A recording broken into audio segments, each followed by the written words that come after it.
Good morning on this foggy Saturday here in North Dakota. Today we look at three Psalms, 120, 121, and 122. And these Psalms in my Bible all have the title, A Song of Ascents, on it. And so all of the Psalms from 120 to 134, 15 of them, have this Song of Ascents written above them.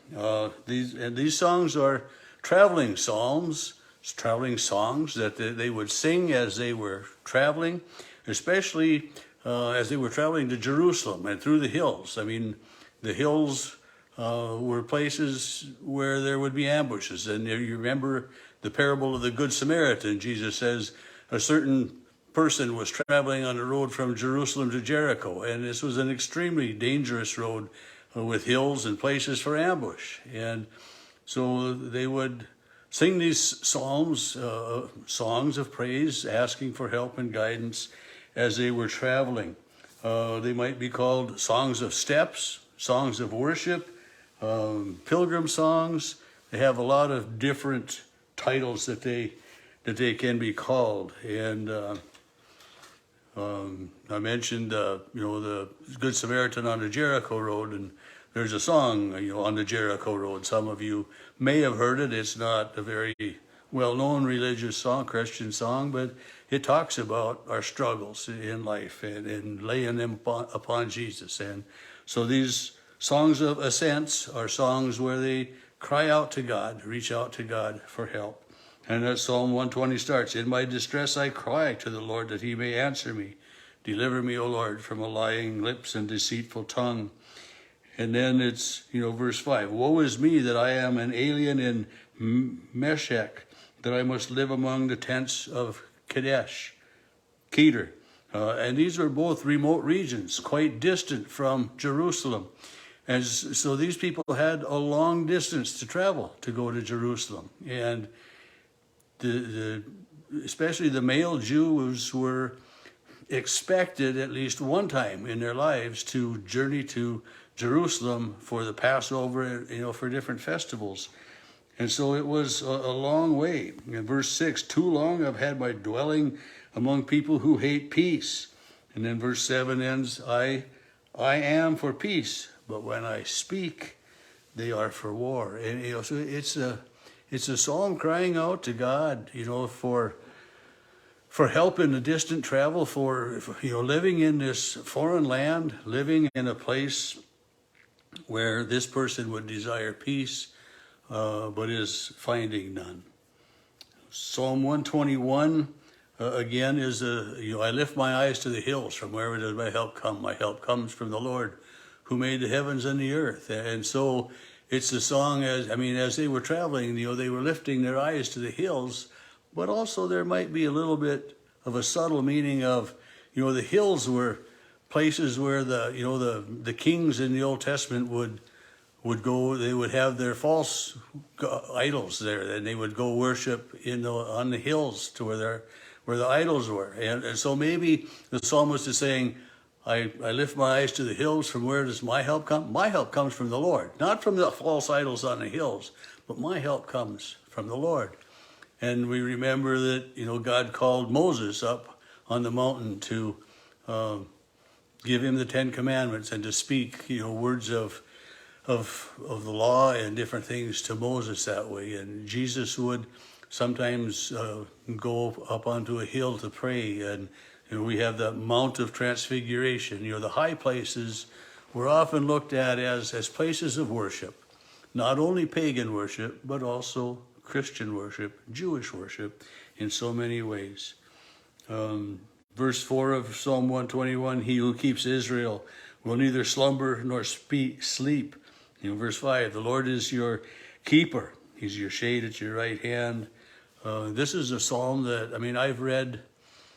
I usually am more apt to read Psalm 23 at a funeral, but Psalm 121 often at a prayer service or with a family as they're in the hospital room and expecting, the imminent end of a loved one's life. And it said, verses 7 and 8, "The Lord will keep you from all evil. He will keep your life. the Lord will keep your going out and your coming in from this time forth and forevermore. And our expression is more apt to say we, our coming and our going. But, in all Bible translations, with the exception of the NIV, the New International Version, it says you're going out and you're coming in. And the NIV says you're coming in and you're going out. It has put it into the more traditional term, but I like to think about you're going out and you're coming in as we're living this life on earth. We are going out and doing all of the things, but our coming in is when we return back to God at the end of our lives. And He will keep you from all evil. He will keep your life. He protects and guards, and this was one of the prayers of the psalmists. That way would be then, for God to protect them as they are going out on their journey and as they are coming in to Jerusalem to worship, as they're coming back into their homes and stuff. And sometimes we'll, at the end of worship, it's go in peace, serve the Lord, and thanks be to God. It's that sending out and coming in. And so it's, I don't know, it's just a reminder that, whether, in all aspects of life, God is there.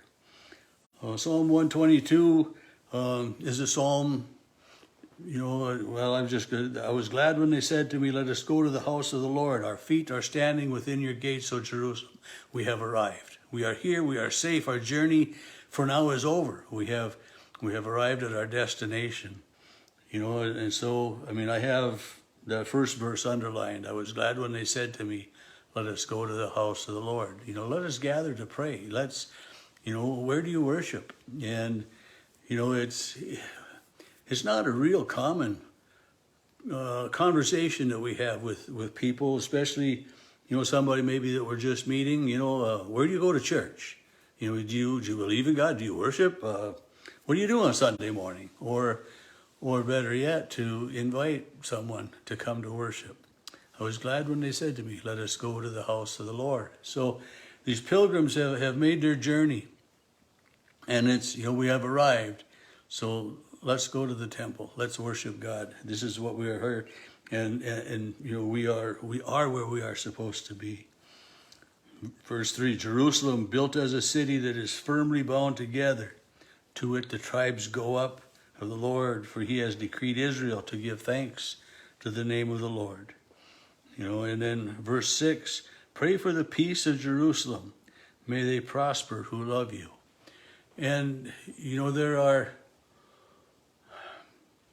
we continue to pray for the peace of Jerusalem. Jerusalem is a land, Israel is a land, that Mideast is a land of, it seems, continual conflict between the Muslims and the Jews. And then you throw the Christians in there, it's an area of just continual chaos, it seems like, battling. The Muslims capture Jerusalem and the temple, and the Jews and the Christians fight to get it back, and the Jews more so than Christians. But and so Israel was wasn't even a country, it wasn't even recognized for a long time, but yet the Jewish people remained, and we have Israel. So we pray for the peace of Jerusalem, and I think that the peace of Jerusalem is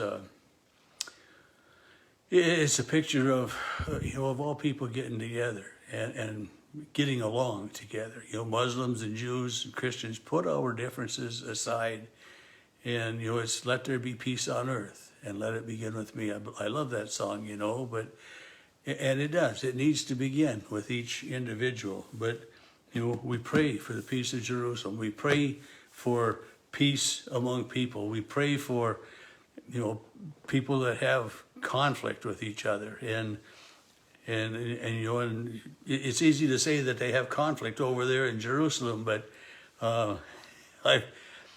different communities, I'm sure I've shared this before, but different communities where I've served as a pastor, somebody from another community will say, well, are those people down there serving or treating you okay? Or, You know, if you go down to that community, you got to really watch out for those. You can't trust those people from. You know, so here we are, and you know, and I remember rivalries when I was in high school, of, you know, between the towns and everything, but you know, we pray for peace in Jerusalem. We pray for peace in the world. Well, how about praying for peace in our own communities? I mean, we see so much disruption and discord. You know, and you know, verse 7, peace be within your walls. For the sake of my relatives and friends, I will say, peace be within you. You know, we say, peace be with you. May the peace of the Lord be with you. Peace be within you. May your heart be content. May your heart be satisfied. May you be confident in the love that God has for you. May peace be within.